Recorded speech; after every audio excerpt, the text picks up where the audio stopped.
guess we believe it. Look who we are the dreamers. We make it happen, cause we can see it.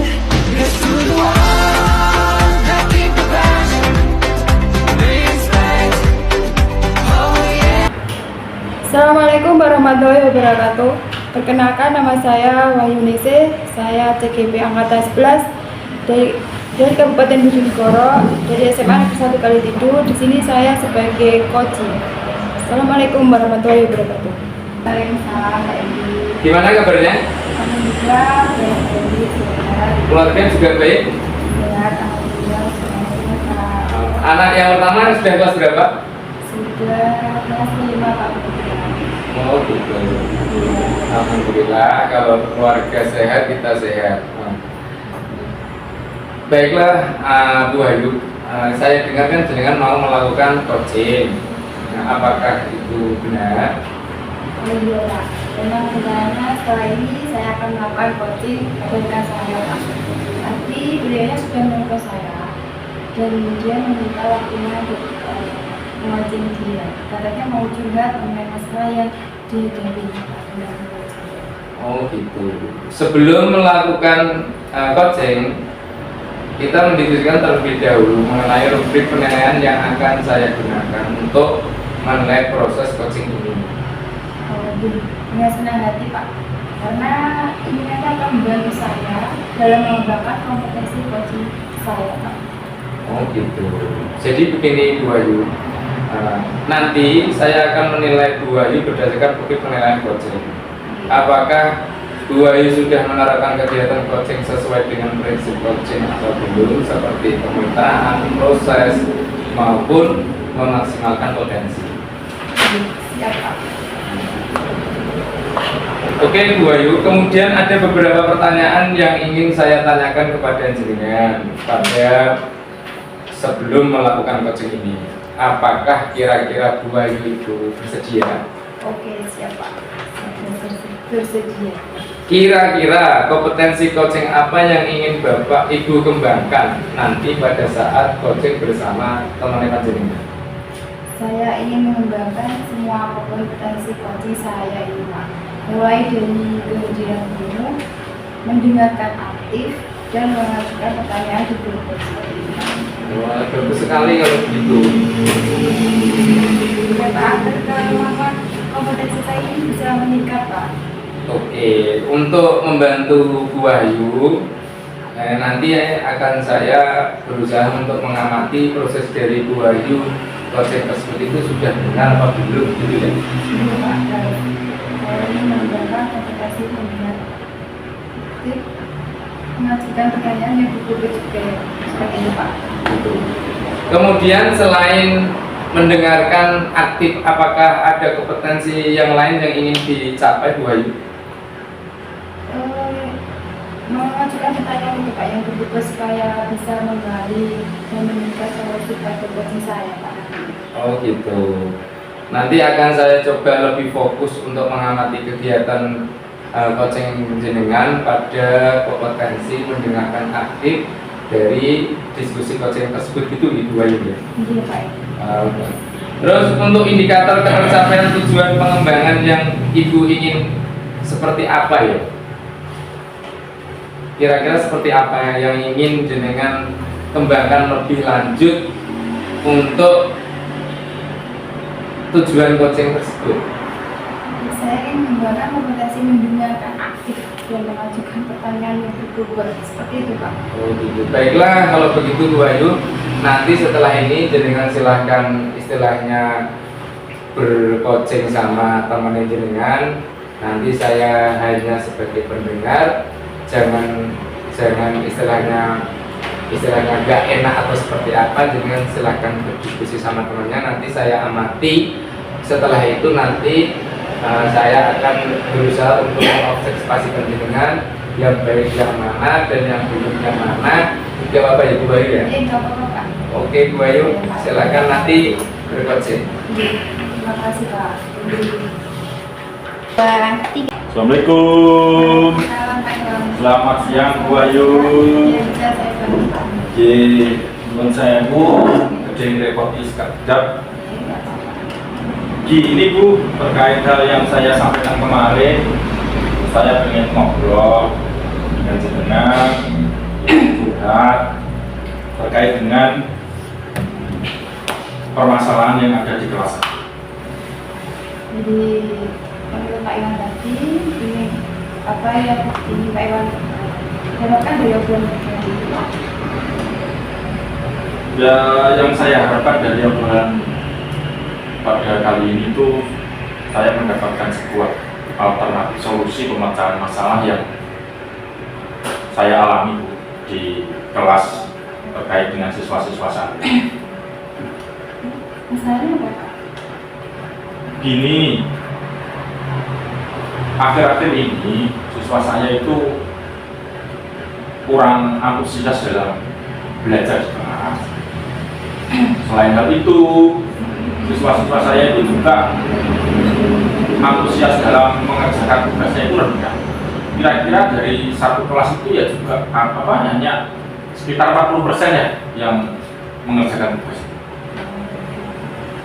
Menurut Pak Iwan, hal apa yang saja yang membuat kita ini kurang antusias Pak dalam kita belajar Pak Iwan?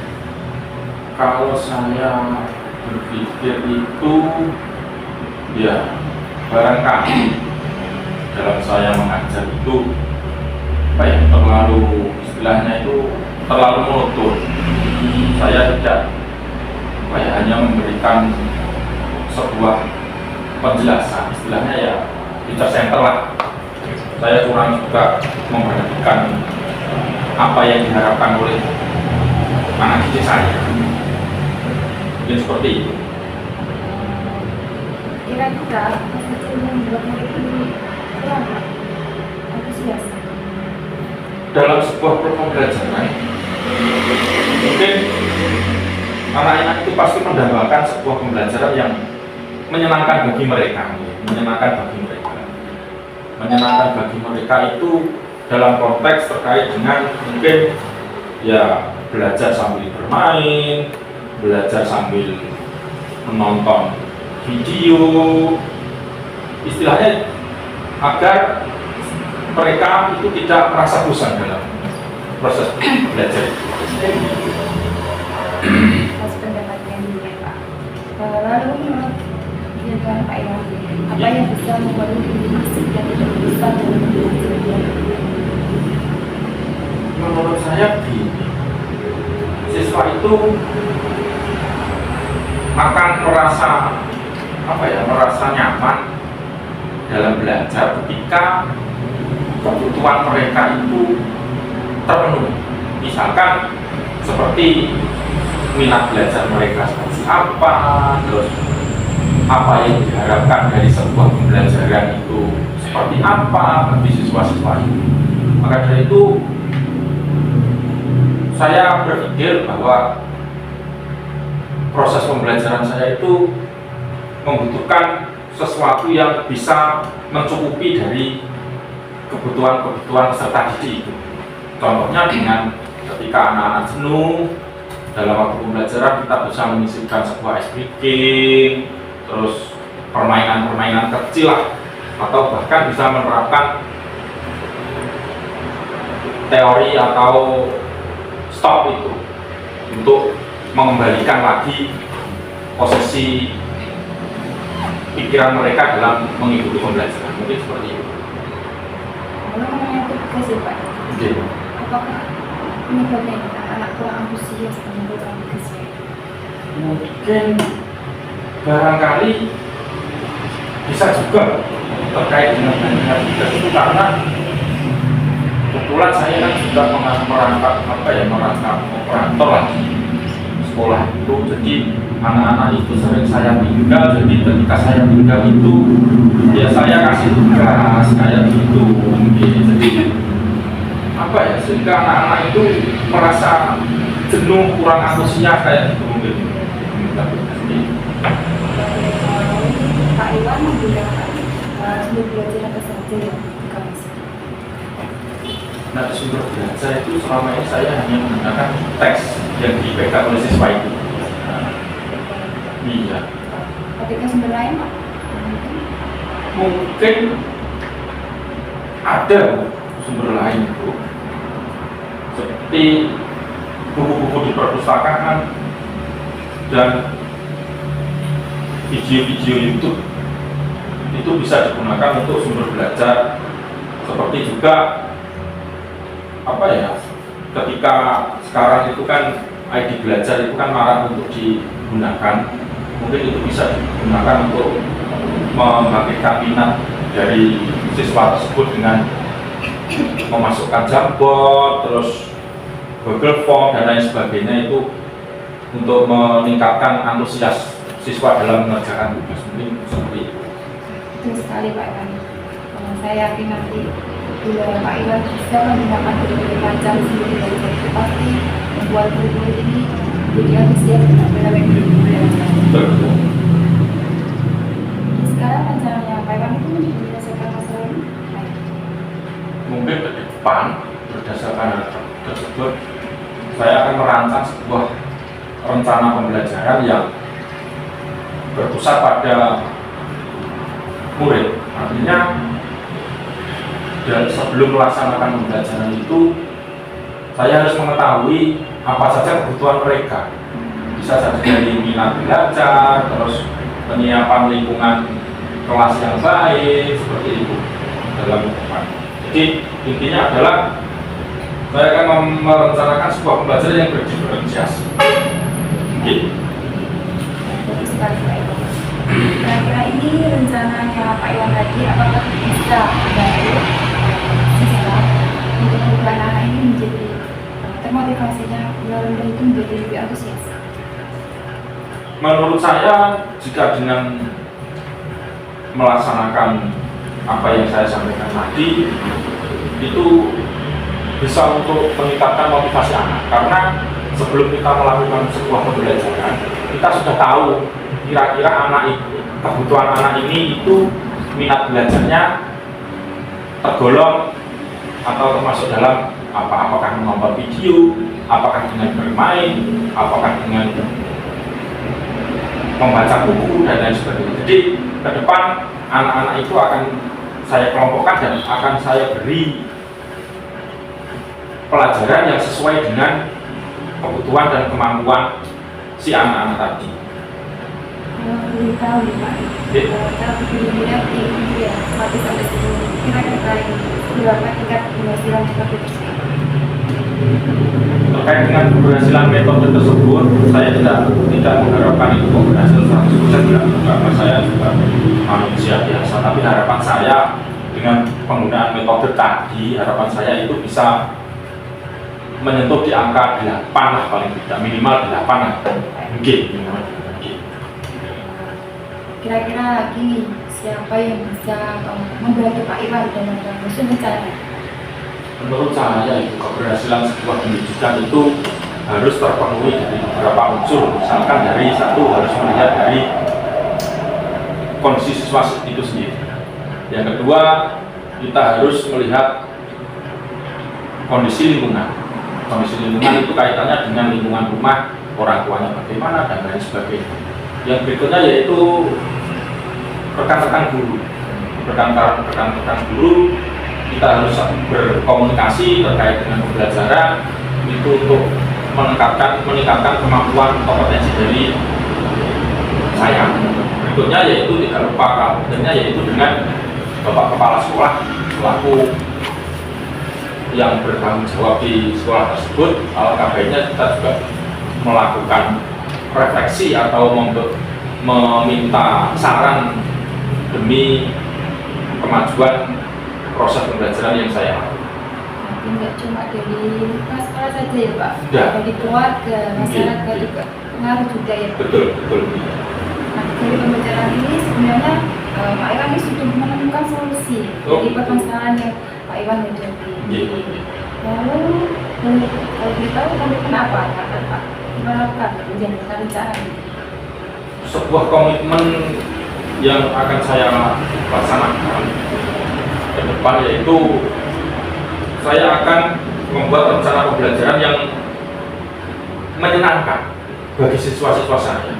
Misalnya dengan menggunakan Satu, memanfaatkan PowerPoint, terus menonton video, terus anak-anak itu kan suka bermain HP. Dan rencana saya ketika di sekolah itu membawa HP tapi tidak untuk bermain. Bisa saya gunakan untuk saya membagikan link, jangkot, saya kasih pertanyaan, terus saya menggunakan Google Form dan lain sebagainya kayak gitu. Jadi anak-anak pegang HP itu biar bermanfaat untuk dirinya. Bagus sekali Pak. Saya sangat mendukung. Semoga semuanya berjalan dengan lancar ya Pak. Amin.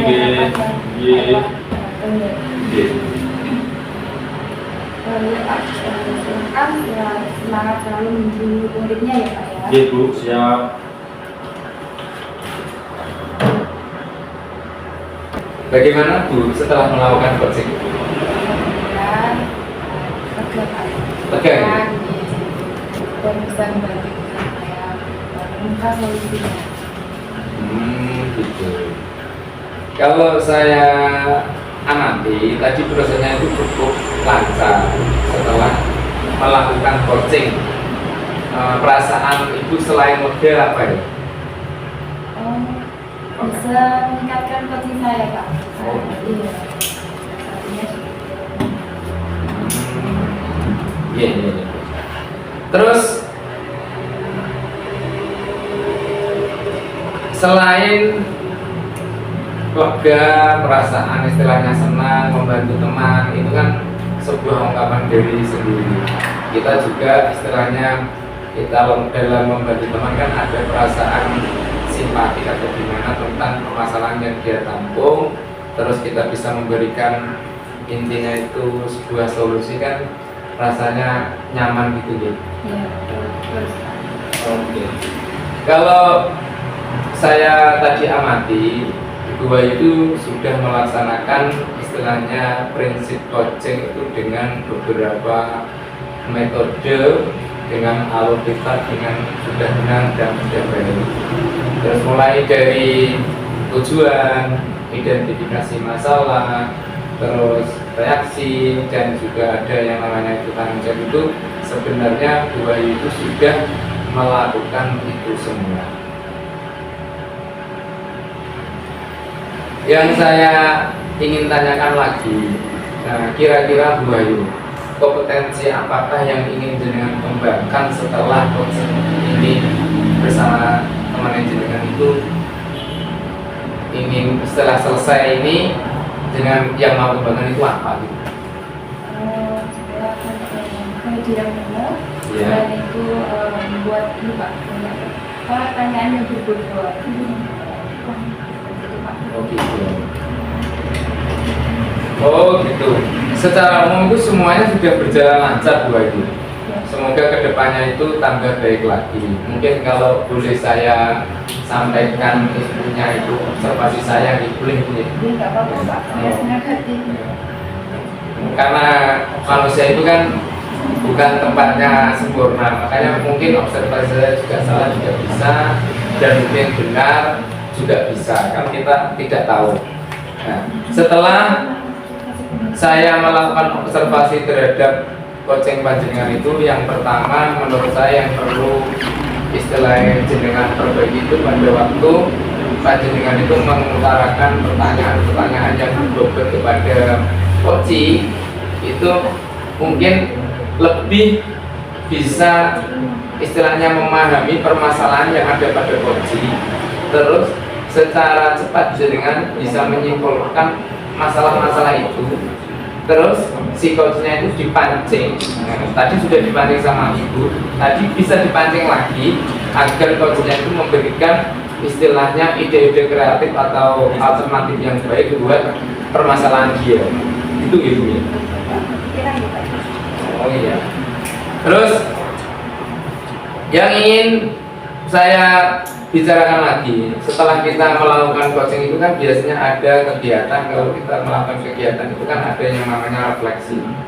Nah, refleksi kita dalam diskusi kali ini adalah satu, yang pertama yaitu kita sudah melakukannya dengan baik, hanya saja mungkin Bu Puji perlu menekankan kepada pertanyaan-pertanyaan yang lebih berbobot lagi agar si pihak Mochi dapat menggali istilahnya kemampuannya sendiri untuk menghadirkan sebuah solusi gitu kan. Terus lagi Bu Wahyu, semoga diskusi saya sama jenengan itu dapat memberikan manfaat terhadap jenengan dan juga berdampak terhadap saya. Gunanya adalah menambah wawasan dalam dunia pendidikan. Semoga bermanfaat kita di sekolah kita maupun di masyarakat. Itu kalau tidak ada lagi, saya mohon pamit. Bila mana ada observasi salah atau kata-kata saya yang salah, saya mohon maaf yang sebesar-besarnya. Itu Ibu Wahyu ya. Terima kasih Pak Edi. Assalamualaikum Bu Wahyu. Look who we are the dreamers.